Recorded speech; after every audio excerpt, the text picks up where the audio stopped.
sagung dumadi Om wilayeng sekaring bawana langgeng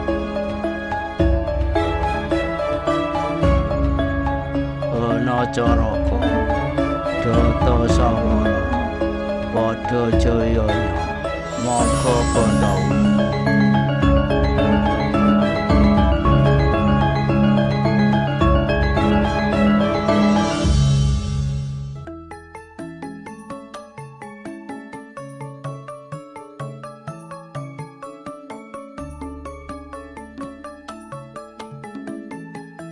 Assalamualaikum warahmatullahi wabarakatuh. Bismillahirrahmanirrahim. Rahayu, rahayu, rahayu sagung dumadi Om wilayeng sekaring bawana langgeng. Salam sejahtera dan bahagia untuk kita semua. Semoga kita semua senantiasa diberikan kesehatan dan dimakmurkan rezekinya, amin. Mau ngudi kawruh, belajar keras dan mudah dinasihati dan rendah hati merupakan bekal awal bagi kemajuan kualitas mental rohani atau spiritual seseorang dalam menjalani kehidupan menuju manusia sempurna atau insan kamil. Ma'rifatullah Sastra Cendrawasih Ningrat Pangruwating Diyu. Makna kawruh yang terkandung dalam Sastra Cendrawasih Ningrat Pangruwating Diyu. Makna sandi sastra yang dijabarkan pada huruf Jawa Wana Caraka mengandung makna yang sangat dalam dan sangat luas tentang rahasia gumelaring dumadi atau pembabaring titah atau rahasia jati diri asal usul terjadinya manusia dan sangkan paraning dumadi, yaitu terciptanya manusia dari nur cahaya Allah yang Maha Suci yang merasuk busana anasir-anasir sebagai wadah, yaitu badan jasmani halus dan badan jasmani kasar. Maka inilah rahasia jalan rahayu ya Pangruwating Diyu untuk menuju kesempurnaan hidup, kembali kepada sangkan paraning dumadi, kembali ke asal mula, ke alam sejati, mencapai persatuan dengan Allah yang Maha Agung, manunggaling kawula Gusti. Makna sandi sastra juga merupakan urut-urutan panembah dimulai dari badan jasmani kasar atau rogo, di mana titik berat kesadaran kemudian harus dialihkan satu tahap demi tahap ke arah asal mula, ke alam sejati ya kerajaan Allah yang awal dan yang akhir tak berbatas. Syarat mutlak agar kita dapat menyadari, memahami sesuatu hal adalah membawa kesadaran pikiran, kesadaran raga dan kesadaran rasa atau trigati dalam keseharian hidup, dan dilatih secara rutin terus-menerus menyatukan trigati melalui meditasi atau smeti. Maka untuk memindahkan tingkat kesadaran dari alam kasar atau fana menuju ke alam sejati harus melalui dari tahapan pertama laku rogo sembarogo atau laku syariat yang sedemikian rumit dan sulitnya. Maka dapat dibayangkan tidak begitu mudah untuk dapat memindahkan kesadaran ke alam sejati. Namun itulah intinya perjalanan spiritual yang harus kita tempuh. Kehendak Allah menciptakan manusia dan alam semesta beserta isinya sesuai dengan kehendak dan rencana Allah.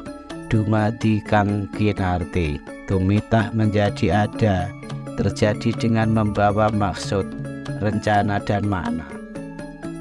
Penciptaan manusia dengan konstruksi rogo dan roh beserta unsur-unsur lain yang lebih rumit. Dat Allah tanpa bertempat tinggal yang merupakan awal mula adalah Dat yang Maha Suci yang bersifat esa, langgeng dan eneng. Hidup sejati kita menyatu dengan Dat, ada di dalam Dat. Maka di dalam kehidupan ini agar selalu selaras dengan Dat yang Maha Suci, manusia hidup untuk menuju kesempurnaan hidup dan akan kembali kepada Sangkan Paraning Dumadi, Allah yang Maha Agung yang ada di alam sejati, yaitu kerajaan Allah.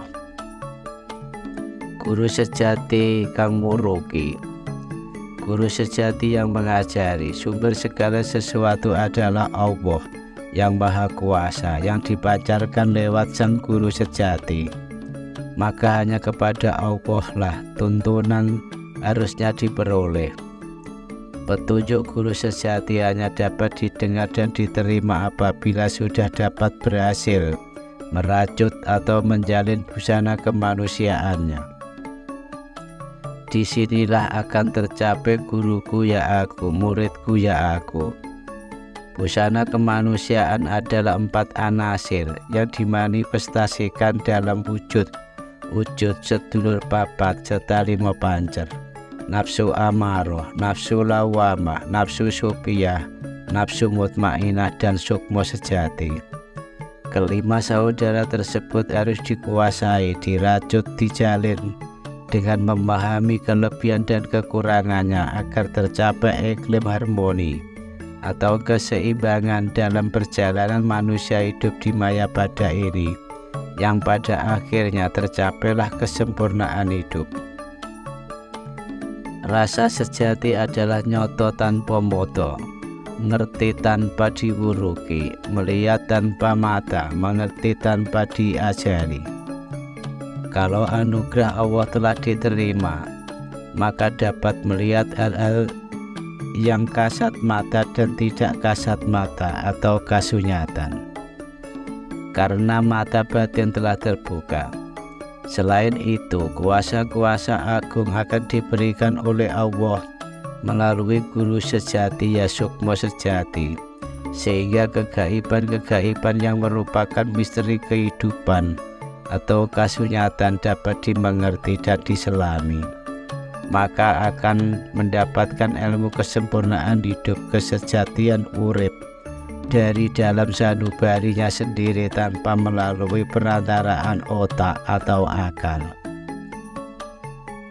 Guru sejati adalah proyeksi atau perwujudan dari rasa atau sir yang sumbernya adalah kehendak Allah sebagai rasa sejati. Dengan kata lain, rasa sejati sebagai proyeksi atas rasaning Allah sirwa, sehingga peranan guru sejati akan mewarnai roh atau sukma menjadi roh suci, sukma sejati.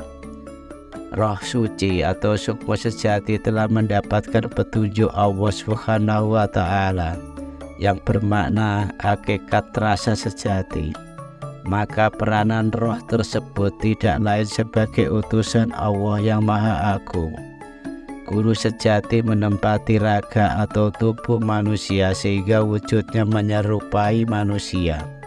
Ibarat air akan menyerupai bentuk wadahnya. Entitas guru sejati adalah wujud kembaran mirip sukma sejati atau badan halusnya sendiri. Guru sejati adalah realitas ketuhanan yang Maha Kuasa yang bertahta di dalam relung hati manusia atau minang kalbu. Dia merupakan manifestasi dari Allah itu sendiri. Jiwa atau roh yang telah diperkuat dengan sukma sejati adalah sebagai penasihat spiritual bagi jiwa atau roh dan nafsu. Jiwa roh perlu didampingi oleh guru sejati karena ia dapat dikalahkan oleh nafsu yang berasal dari raga atau tubuh manusia. Jiwa atau roh yang ditundukkan oleh nafsu hanya akan merubah karakternya menjadi karakter yang mengumbar angkara murka atau menjadi jahat. Kesejatian dan kesempurnaan hidup meniscayakan atau memastikan adanya proses untuk mendapatkannya. Itulah jalan spiritual yang harus ditempuh dalam kehidupan manusia. Kesempurnaan hidup manusia bisa terwujud perlu proses usaha yang berkesinambungan. Untuk mencapainya perlu proses dedikasi yang lestari. Untuk menemukan perlu proses yang penuh kesungguhan. Belajar dengan kepekaan rasa dan kesadaran yang tinggi. Kesejatian dan kesempurnaan hidup manusia bukanlah sekedar tentang mimpi dunia menjadi serba indah. Manusia sebagai makhluk Allah senantiasa berusaha menempuh jalan spiritual, memfokuskan kesadaran rohani kepada 4 laku atau sembah, agar apa yang diharapkan terwujud. 4 laku sembah yaitu pertama laku rogo sembah rogo, laku syariat. Kedua laku cipta, sembah cipta atau kalbu, laku torehot. Ketiga laku jiwa sembah jiwa, laku hakikat.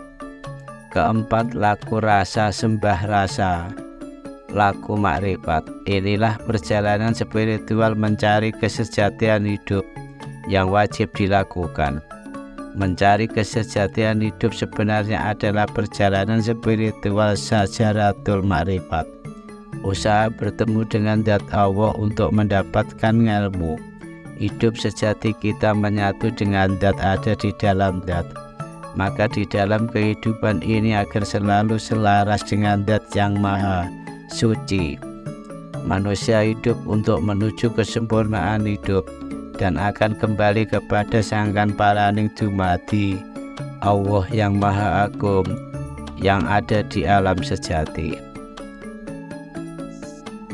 Ma'rifatullah Sastra Cendrawasih Ningrat Pangruwating Diyu. Perjalanan spiritual manusia untuk menuju ke Sangkan Paraning Dumadi dan manunggaling kawula Gusti mesti harus dilakukan dengan proses laku rohani ma'rifatullah, yaitu pertama dimulai dengan laku rogo, laku syariat, yaitu melaksanakan amalan-amalan ibadah badaniyah dengan segala aturannya atau dengan segala syarat dan rukunnya, menjalankan rukun Islam dengan sungguh-sungguh dan menjalankan syair tombo ati dengan lestari dan berkesinambungan. Kedua, laku budi, laku torekot, yaitu perjalanan spiritual manusia yang lebih maju. Kesadaran hakikat tingkah laku dan amalan-amalan badaniyah pada laku rogo diinsapi lebih dalam dan ditingkatkan, menambah amalan-amalan sunnah sehingga menemukan jalan torekot menuju Allah Subhanahu wa Ta'ala.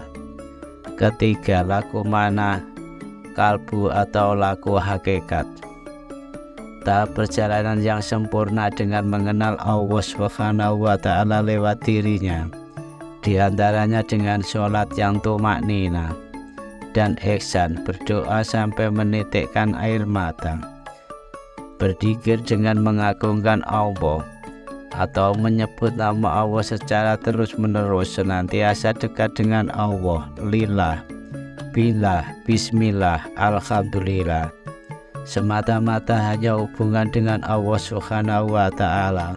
Hidupnya yang lahir ditinggalkan dan melaksanakan hidupnya yang batin. Dengan cara demikian maka tirai atau sekat yang merintangi hamba dengan Allah akan tersingkap atau terbuka. Tirai atau sekat yang memisahkan hamba dengan Allah adalah hawa nafsu kebendaan. Keempat, perjalanan spiritual rohani manusia tingkat paling tinggi adalah laku rasa atau makrifat. Secara harfiah, makrifat berarti pengetahuan atau mengetahui sesuatu dengan seyakin-yakinnya. Dalam tasawuf, makrifat berarti mengenal langsung atau mengetahui langsung tentang Allah dengan sebenar-benarnya, dengan mata hatinya. Ihsan yang sesungguhnya atau wahyu atau petunjuk Allah meliputi zat dan sifatnya. Pencapaian tataran ini diperoleh lewat tataran atau jalan torekot, yaitu ditandai dengan mulai tersingkapnya tirai yang menutupi hati, yang merintangi manusia dengan Allah. Setelah tirai tersingkap, maka manusia akan merasakan bahwa diri manusia dan alam tidak ada. Datang ke hati dalam bentuk kasih dan ilham. Yang ada hanya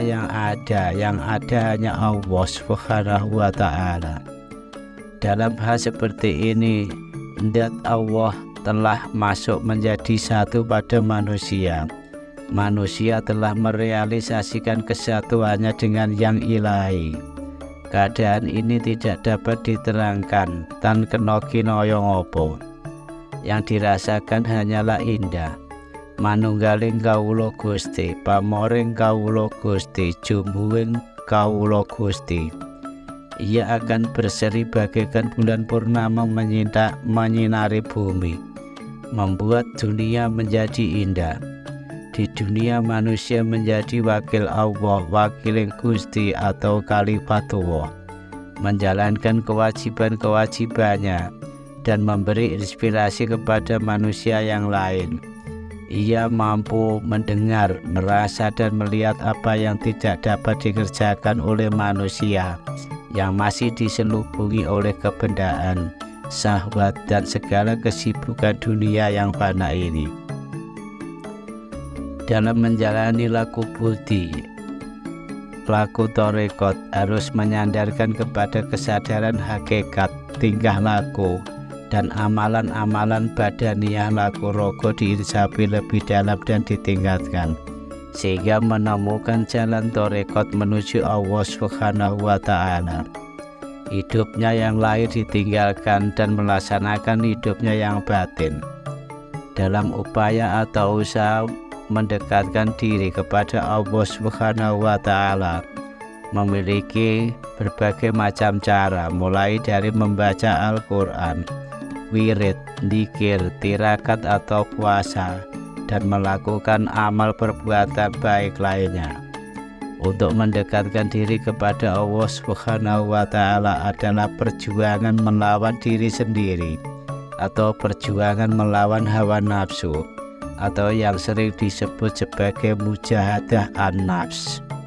Hal ini bertujuan untuk mendekatkan manusia kepada Allah dengan sedekat-dekatnya dan agar manusia tidak tergoda dengan nafsu yang nikmatnya hanya sementara dan orientasinya hanya kepada dunia. Untuk itu, para pejalan makrifat memiliki konsepsi tentang jalan atau tarekat menuju Allah. Makrifat adalah perjalanan rohani seseorang dalam mengenal Tuhan lebih mendalam menggunakan hati, merupakan kecerdasan rohaniah dan pengetahuan batin yang selaras dengan Allah dan kebenaran. Jadi makrifat adalah ilmu dalam mengenal Allah lebih jauh dengan sepenuh hati. Oleh karena itu memiliki kemampuan untuk menyaksikan sifat, zat dan perbuatan Allah. Makrifat wa sastro cendro ayu nengkrat pangruwating diyu.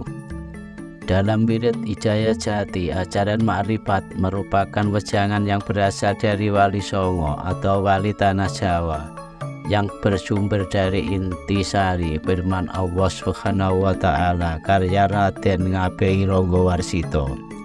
Ajaran pertama tentang adanya zat dan singgasana Allah. Yang pertama, ananing zat, adanya zat. Sesungguhnya tidak ada apapun ketika masih sunyi, apa belum ada sesuatu. Yang paling awal adanya adalah Aku Allah. Sesungguhnya yang Maha Suci meliputi sifatku, menyertai namaku, menandakan perbuatanku. Hal ini menunjukkan kepada kita bahwa pada mulanya alam semesta ini tidak ada. Semuanya masih sunyi, hampa, awang uwung atau awang suwung. Yang paling dahulu adalah Aku Allah, jadi tidak ada sesuatu pun yang mendahului adanya Aku Allah. Jadi Allah bersifat qidam, dahulu tidak ada yang mendahului, dan Aku Allah adalah sumber dari segala sesuatu. Yang kedua, wahananing dat atau kejadian dat. Sesungguhnya aku Allah adalah dat yang maha kuasa, yang kuasa menciptakan segala sesuatu. Jadi seketika sempurna berasal dari kuasaku Allah. Di situ telah nyata tanda perbuatanku yang sebagai pembuka kehendakku. Yang pertama, aku menciptakan kayu bernama Syajaratul Yakin, tumbuh di dalam alam yang sejak zaman ajali dahulu dan kekal adanya. Kemudian cahaya bernama Nur Muhammad, berikutnya kaca bernama Miratul Hayai, selanjutnya nyawa bernama Roh Idopi, lalu lentera atau damar bernama Kandil, lalu permata Sesotya bernama darah, lalu dinding pembatas bernama hijab. Itu sebagai tempat kekuasaanku Allah. Aku Allah merupakan dat yang maha kuasa, yang kuasa menciptakan segala sesuatu hanya dengan satu sabda saja, yaitu kun, maka seketika jadi fayakun. Semua ciptaannya sempurna sebagai pertanda perbuatan Alku Allah. Pertama diciptakan adalah pohon kayu bernama Syajaratul Yakin. Mungkin yang dimaksudkan adalah Syajaratul atau pohon kejadian yang merupakan awal dari asal mula penciptaan. Kedua diciptakan cahaya yang diberi nama Nur Muhammad. Menurut beberapa ahli, Nur Muhammad ini merupakan bibit alam semesta. Nur Muhammad dimaksudkan adalah bukan sebagai cahaya dari Muhammad, nabinya orang Islam, melainkan secara bahasa berarti cahaya yang terpuji, sehingga dikatakan semua ciptaan pasti berasal dari Nur Muhammad ini, mengandung Nur Muhammad. Hal itu pula yang mengisyaratkan adanya pemahaman bahwa dalam tingkatan tertentu kebenaran hanyalah satu. Adanya ajaran-ajaran yang berbeda setelah mencapai tahap tertentu ternyata sama belaka, karena bersumber dari cahaya yang terpuji, cahaya kebenaran, yaitu Nur Muhammad. Ketiga, Allah menciptakan kaca bernama Miratul Hayai atau cermin kehidupan atau cermin malu, di mana ada sebagian ahli yang mengatakan bahwa setelah diciptakannya cermin ini, Nur Muhammad akhirnya dapat melihat wujudnya, yang mengakibatkan dirinya bergetar hebat dan berkeringat. Dari tetesan keringat inilah makhluk hidup itu berasal. Keempat diciptakan nyawa yang bernama Roh Idopi. Kelima diciptakan lentera yang diberi nama Kandil. Keempat diciptakan permata, diberi nama darah. Ketujuh diciptakan dinding pembatas antara kehidupan fisik dan non-fisik, antara yang kasar dan halus, yang disebut ijab. Dalam ilmu tasawuf, ijab adalah sesuatu yang menutup hati seseorang sehingga mata hatinya tidak mampu melihat realitas non-empiris, terutama rahasia-rahasia Allah. Bila semua yang menjadi hijab telah dapat disingkirkan atau disingkapkan, maka mata hatinya baru dapat menyaksikan rahasia-rahasia Tuhan itu. Dan dengan demikian orang itu disebut telah memperoleh ma'rifatullah atau pengetahuan tentang Tuhan yang sejati. Ketiga, keharaning dat atau keadaan dat. Sesungguhnya manusia itu rasaku dan aku itu rasanya manusia, karena aku menciptakan Adam berasal dari 4 perkara: bumi, api, angin, air. Itu sebagai perwujudan sifatku. Di sana aku tempatkan 5 perkara: nur, rasa, roh, nafsu, budi. Itulah sebagai perwujudan wajahku yang maha suci.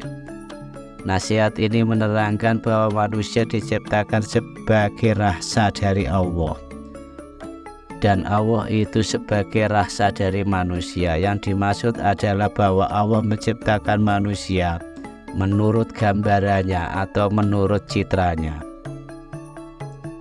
Bumi dalam tubuh kita terwujud pada hal-hal yang bersifat kedagingan dan dibagi menjadi dua hal, yaitu merupakan unsur dari Bapa berupa tulang, otot, kulit, dan otak, dan unsur dari Ibu berupa daging, darah, sumsum, dan organ atau jeroan.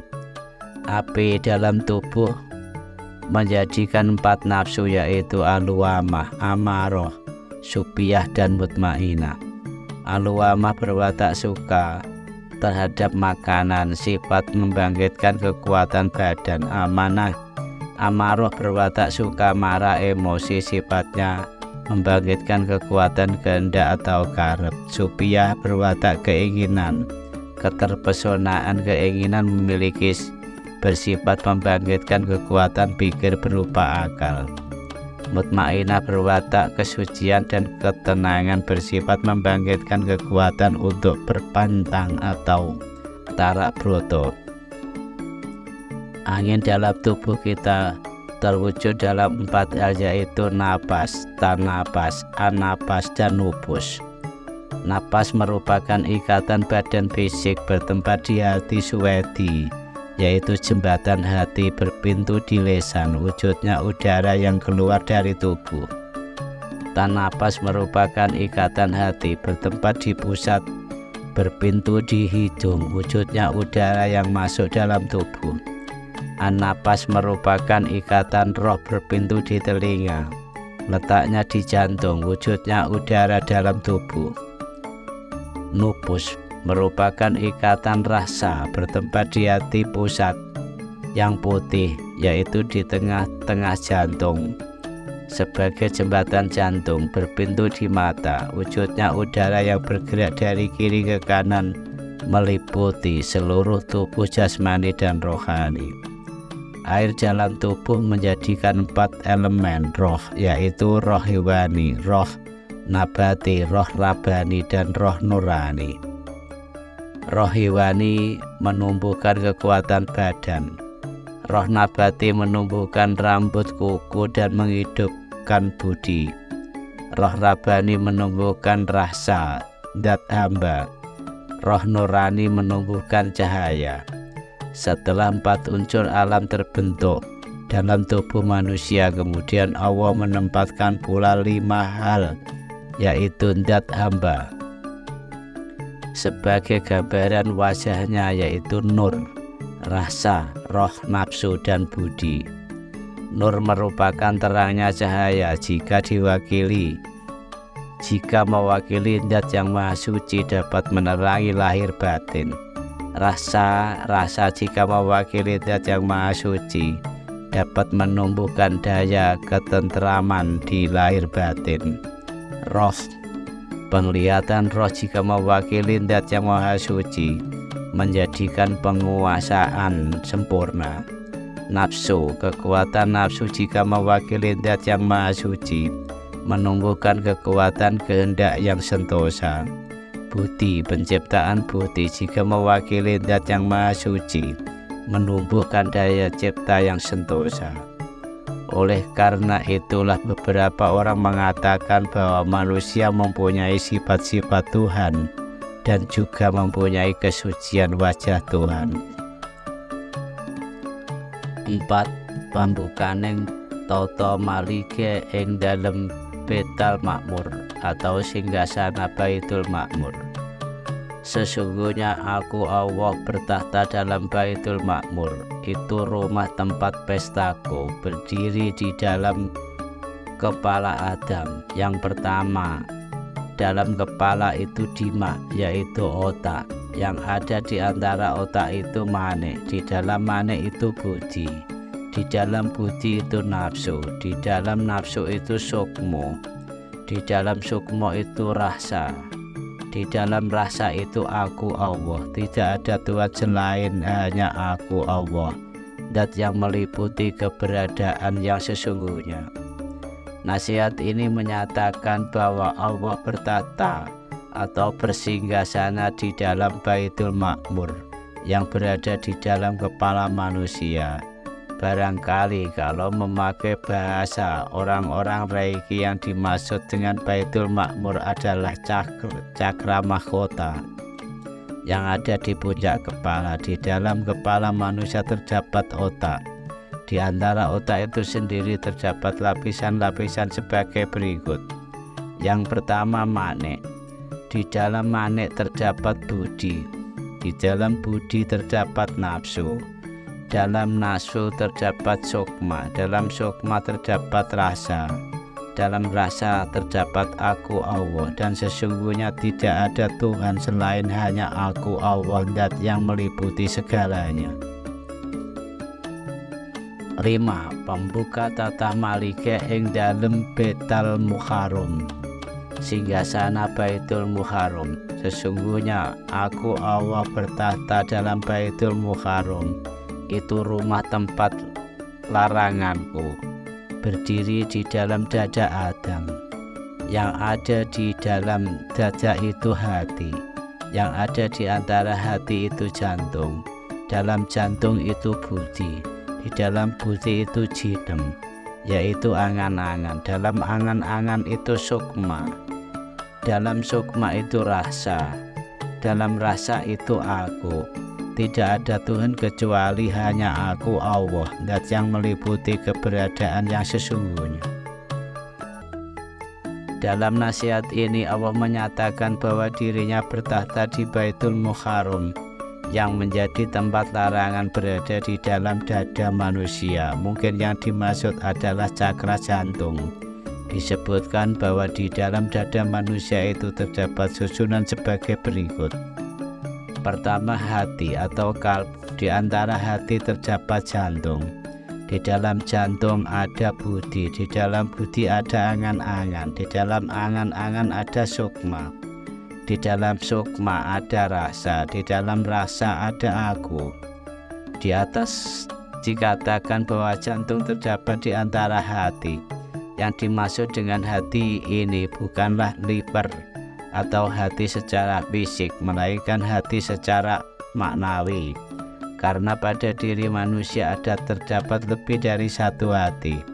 Yang menurut keilmuan ada yang namanya hati puat, hati sweti, dan lain-lain. Kembali di wejangan ini ditegaskan bahwa tidak ada Tuhan selain aku Allah, zat yang meliputi keberadaan sesungguhnya, kahanan jati. Mengapa itu perlu ditegaskan? Karena untuk menghindari salah pengertian bagi mereka yang telah mendapatkan wejangan ini.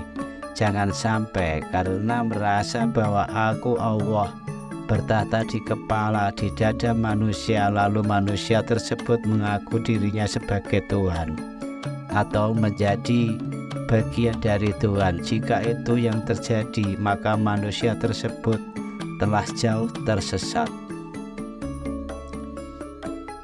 6. Pembuka kata malike ing dalem Baitul Muqaddas atau Baitul Muqaddas. Sesungguhnya aku Allah bertahta di dalam Baitul Muqaddas. Itu rumah tempat kesucianku, berdiri di penis atau alat kelamin Adam. Yang ada di dalam penis itu buah pelir. Di antara pelir itu nutfah, yaitu mani. Di dalam mani itu mati. Di dalam mati itu wadi. Di dalam wadi itu manikem. Di dalam manikem itu rasa. Di dalam rasa itu aku. Tidak ada Tuhan kecuali aku Allah, zat yang meliputi keberadaan sesungguhnya.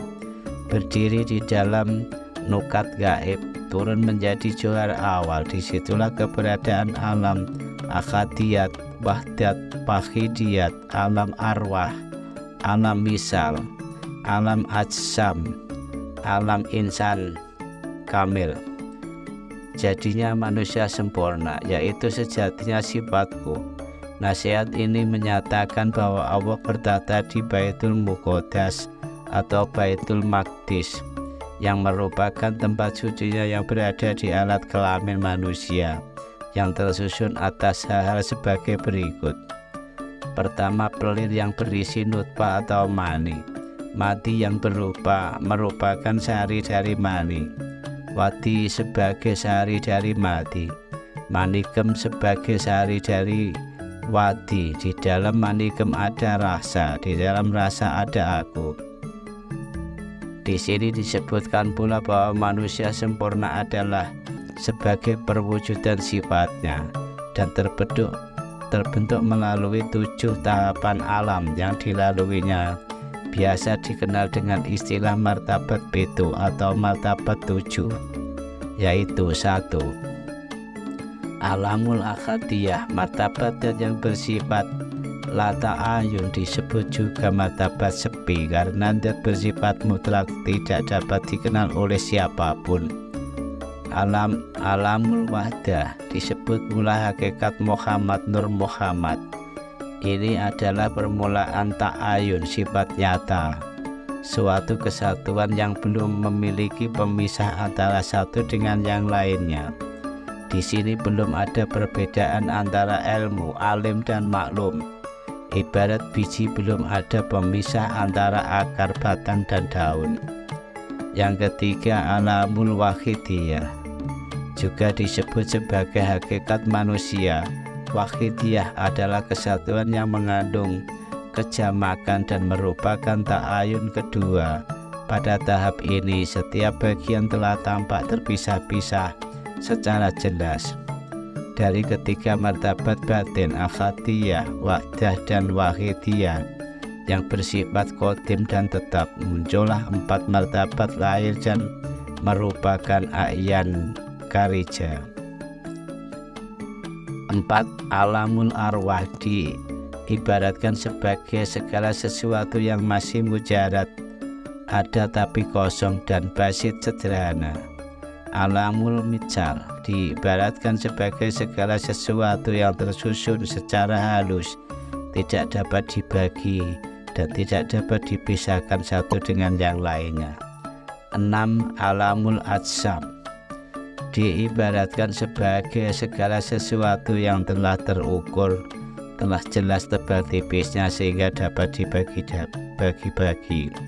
Alamul isanul kamil, cakup 6 martabat terdahulu, yakni 3 martabat batin, yakni akhadiyah, wahdah dan wahidiyah, dan 3 martabat lahir, arwah, mitsal dan ajsam. Ketujuh, panetep santosaning iman atau peneguh iman. Aku Allah menyaksikan bahwa sesungguhnya tidak ada Tuhan kecuali hanya aku Allah, dan aku Allah menyaksikan sesungguhnya Muhammad itu adalah utusanku. Dalam nasihat ini Allah menyatakan kesaksiannya yang ditujukan kepada makhluk ciptaannya bahwa tidak ada Tuhan lain kecuali hanya Dia semata, dan Muhammad adalah benar-benar Rasul atau utusannya. 8. Sasaidan atau kesaksian. Aku menyaksikan pada zatku sendiri, sesungguhnya tidak ada Tuhan kecuali aku, dan menyaksikan aku sesungguhnya Muhammad itu utusanku, sesungguhnya yang bernama Allah itu badanku, Rasul itu rasaku, Muhammad itu cahayaku. Akulah yang hidup, tidak bisa mati. Akulah yang ingat, tidak bisa lupa. Akulah yang kekal, tidak bisa berubah dalam keberadaan yang sesungguhnya. Akulah waskita, tidak ada tersamar pada sesuatu apapun. Akulah yang berkuasa berkehendak, yang kuasa bijaksana, tidak kurang dalam tindakan. Terang sempurna jelas terlihat, tidak terasa apapun, tidak kelihatan apapun kecuali hanya aku yang meliputi alam semua dengan kuasa kodratku. Nasihat ini merupakan penutup yang berupa syahadat atau penyaksian. Nasihat pertama sampai dengan 8 merupakan satu rangkaian yang tidak boleh diputus. sebab jika diputus, makna pemahamannya akan berkurang. Ma'rifatullah sastra Cendro Ayuningrat pangruwating diyu. Semakin bertambah pengetahuan seorang hamba tentang Allah Azza wa Jalla, maka semakin bertambah pula rasa takut dan pengagungan hamba tersebut kepadanya. Imam Ibnul Qayyim. Ma'rifatullah adalah mengenal Allah dan mencintainya, dan merupakan kewajiban dan tuntutan yang paling utama sebagai makhluk ciptaan Allah. Pengetahuan yang diperoleh ini nantinya akan melahirkan merasa malu, pengagungan, pemuliaan, merasa selalu diawasi, cinta, tawakal, selalu ingin kembali, serta ridho dan tunduk kepada perintahnya. Bahwa semakin banyak pengetahuan seseorang tentang Allah Subhanahu wa Ta'ala, maka rasa takut menjadikannya selalu menjauh dari perbuatan-perbuatan maksiat, karena senantiasa mempersiapkan diri untuk berjumpa dengan zat yang dicintainya. Syekh Abdurrahman As-Sa'di.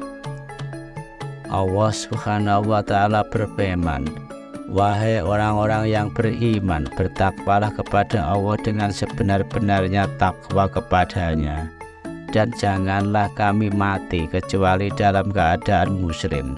Quran Surat Ali Imran ayat 102. Dan sembahlah Tuhanmu sampai yakin ajal datang kepadamu. Quran Surat Al-Hijr ayat 99. Padahal mereka hanya diperintah menyembah Allah dengan ikhlas, menaatinya semata-mata karena menjalankan agama. Quran Surat Al-Bayyinah ayat 5. Ma'rifatullah merupakan punya kesadaran yang menentukan perjalanan hidup seseorang hamba menuju Tuhannya. Dengan ma'rifatullah, seorang hamba dapat mengetahui tujuan hidup yang sesungguhnya. Ma'rifatullah adalah asas perjalanan ruhiyah manusia secara keseluruhan. Orang yang mengenal Allah Subhanahu wa Ta'ala akan merasakan hidupnya lapang, tenang, dan dia hidup dalam rentangan panjang antara sabar, ikhlas, dan syukur. Puncak ilmu adalah mengenal Allah Subhanahu wa Ta'ala. Seorang dikatakan sukses dalam belajar atau menuntut ilmu apabila diantaranya semakin mengenal dan semakin dekat dengan Allah Subhanahu wa Ta'ala. Sehingga sekolah tinggi, segudang gelar prestisius, harta melimpah, dan jabatan yang tinggi seharusnya dijadikan oleh seorang hamba sebagai sarana yang membuatnya semakin dekat, semakin kenal, semakin taat dan cinta kepada Allah Subhanahu wa Ta'ala. Ma'rifatullah adalah nikmat yang sangat besar. Mengenal Allah Subhanahu wa Ta'ala akan membuat akhlak mulia. Dengan mengenal Allah Subhanahu wa Ta'ala, kita akan merasa dilihat, didengar, diperhatikan oleh Allah Subhanahu wa Ta'ala, sehingga langkah dan gerak kita terarah pada jalan yang dikehendaki Allah Subhanahu wa Ta'ala. Inilah kenikmatan hidup yang sebenarnya. Dengan ma'rifatullah, hidup menjadi tenang, terarah, ringan, dan bahagia. Sebaliknya, jika kita jauh dari Allah Subhanahu wa Ta'ala, hidup akan terasa berat, sempit, sengsara, tenggelam dalam lumpur dosa, dan terus-menerus hidup dalam rentang waktu dan ruang kehinaan. Barang siapa yang berpaling dari peringatanku, maka sesungguhnya baginya kehidupan yang sempit, dan akan kami bangkitkan pada hari kiamat dalam keadaan buta. Quran Surat Toha ayat 124. Ciri orang yang mengenal Allah Subhanahu wa Ta'ala adalah arif billah, adalah bahwa dirinya tidak takut, tidak bersedih hati dengan urusan duniawi. Karena itulah maka kualitas makrifat seseorang dapat diukur saat ada rasa cemas dan takut kehilangan dunia. Orang yang makrifat susah senangnya tidak diukur oleh ada tidaknya dunia, tetapi diukur oleh kedekatan dirinya dengan Allah Subhanahu wa Ta'ala. Orang yang makrifat akan senantiasa menjaga kualitas ibadahnya, karena dengan terjaganya ibadah akan mendatangkan banyak manfaat dan keuntungan dalam hidup. Di antaranya keseharian hidupnya selalu berada di jalan yang benar, memiliki kekuatan dalam menghadapi cobaan hidup. Allah Subhanahu wa Ta'ala akan selalu memberikan karunia keberkahan dalam hidupnya, selalu merasakan manis batin dalam menghadapi pahitnya kehidupan, memiliki kendali penuh dalam hidup, selalu berada dalam bimbingan dan pertolongan Allah Subhanahu wa Ta'ala, dan memiliki ruhiyah imaniyah yang kuat. Adapun sarana yang dapat mengantarkan seorang hamba pada ma'rifatullah diantaranya adalah dengan akal sehat, al-aqlu salim.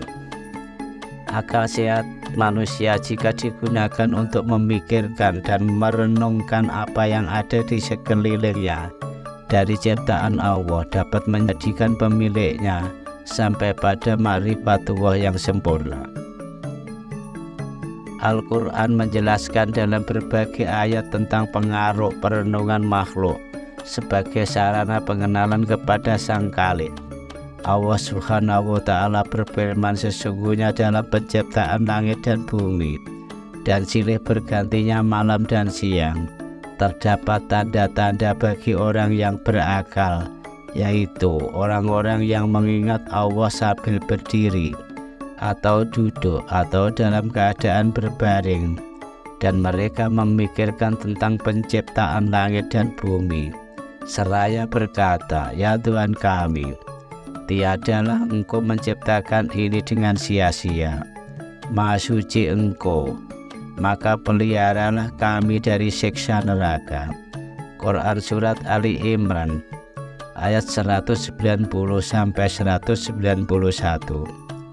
Rasulullah Shallallahu Alaihi Wasallam bersabda, berpikirlah kalian tentang ciptaan Allah dan janganlah berpikir tentang zat Allah. Hadis riwayat Abu Nuaim.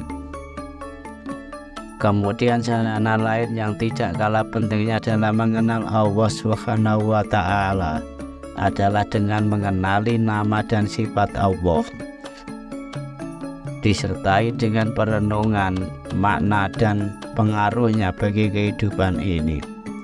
Cara tersebut yang Allah SWT gunakan adalah memperkenalkan dirinya kepada makhluknya.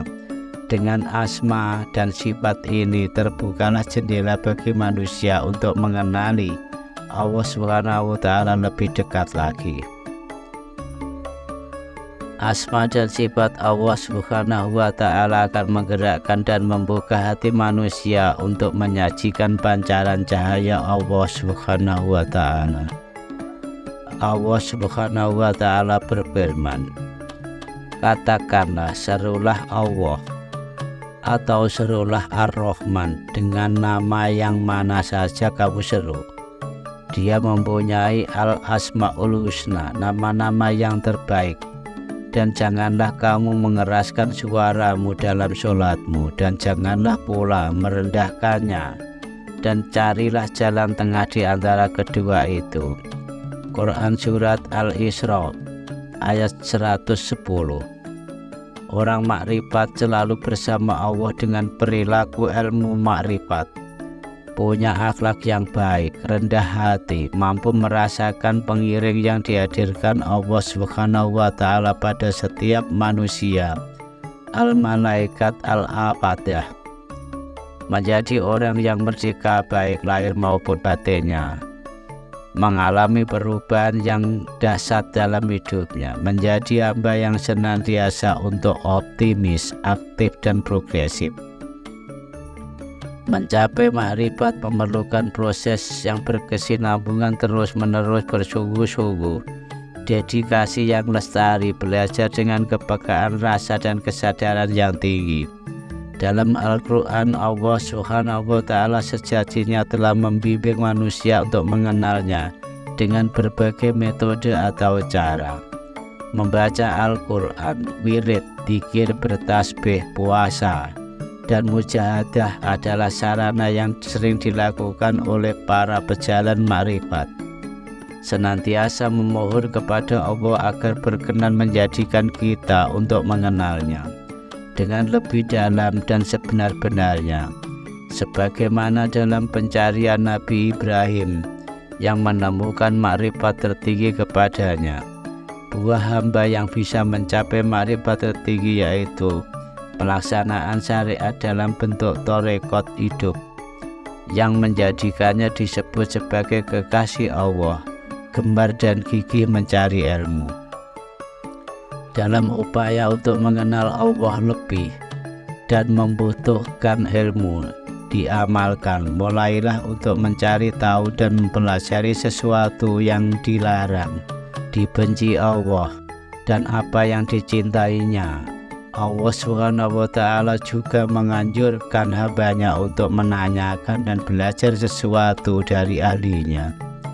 Oleh sebab itu, mencari ilmu, membaca, mendengarkan atau lainnya menjadi proses dalam mencapai makrifat. Jangan sombong, jangan berbohong. Bentuk dari kesombongan ketika meremehkan orang lain dan menolak akan kebenaran. Berhati-hatilah apabila kita sudah merasa paling benar, lebih baik, hingga akhirnya enggan untuk mendengarkan nasihat. Janganlah bohong atas kebenaran. Pasalnya banyak manusia yang sering berbohong sudah melakukan sesuatu kebenaran hanya untuk menutupi rasa malu. Kedua sifat serta sikap tersebut merupakan awal dari kesengsaraan batin, di mana orang yang di dalamnya akan gagal dalam menempuh jalan menuju ma'rifatullah.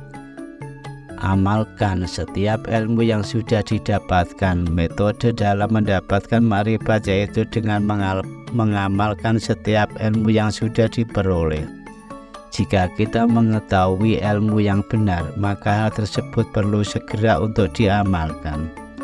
Jadikan Al-Quran sebagai bacaan dalam keseharian kita, dan buatlah ketika kita membacanya, kita seseorang yang akrab dan berdialog dengan Allah Subhanahu wa Ta'ala. Sesungguhnya Allah Subhanahu wa Ta'ala hanya memperhatikan, membutuhkan 4 hal yang kita kerjakan dalam kehidupan sehari-hari, yaitu lillah. Apapun yang dilakukan manusia hanya karena Allah yang maha tinggi dan maha mulia. Lillahi ta'ala. Billah, apapun yang dilakukan oleh manusia adalah bantuan dari Allah. Bismillah, apapun yang dilakukan oleh manusia adalah atas nama Allah. Alhamdulillah, segala puji hanya milik Allah. Dengan memahami arti makrifat, kita bisa mendekatkan diri kepada Allah Subhanahu wa Ta'ala. Manusia harus memahami hakikat ilmu atau ngelmu, angin le ketemu.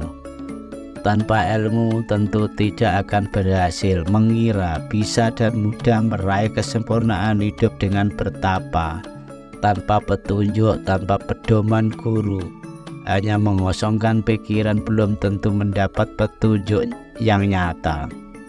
Bertakwalah kepada Allah, cinta kepada Nabi Muhammad SAW, dan pentingnya guru. Dilandasi kesadaran rohani mencari ilmu atau marsudi kawruh, hubungan dengan Allah, doa kepada orang tua dan para guru, kesadaran belajar, mengikuti kehendak Allah, keridhaan dan menjadi kekasih Allah. Itulah kewajiban dan amanah yang harus dilakukan agar manusia mampu menyandarkan diri sebagai hamba yang selalu berjuang untuk mencari kesejatian hidup melalui kesadaran rohani tertinggi, yakni sangkan paraning dumadi. Carilah guru untuk membimbingnya. Apa yang harus dilakukan agar tidak tersesat jalan dan tidak terjadi malapetaka. Ungkapan ahli tasawuf, barang siapa yang tidak mempunyai guru maka gurunya adalah setan. Urip mung sakderma nglakoni, hidup hanya sekedar menjalani. Semua sudah diatur oleh Allah. Manusia hanya sebatas menjalankan rencana dan kehendak Allah. Butuh kesabaran untuk bisa melatih kepekaan rasa atas lapisan misteri kehidupan. Mengindahkan diri dengan Islam, iman dan ihsan, akhlak utama budi luhur, hidup dengan benar dan senantiasa berbuat baik, serta banyak bersedekah. Wallahu a'lam bishawab. Demikianlah wejangan kawruh makrifatuh dalam sastra Jendro Ayu Ningrat Pangruwating Diyu. Semoga bermanfaat dan menambah keimanan dan ketakwaan kita kepada Allah Subhanahu wa Ta'ala, dan cinta kepada Nabi Muhammad Rasulullah Shallallahu Alaihi Wasallam, serta hidup dalam damai, sejahtera dan bahagia. Rahayu, rahayu, rahayu sagung dumadi kalis ing rubitonir ing sambikala nuwun. Wassalamualaikum warahmatullahi wabarakatuh.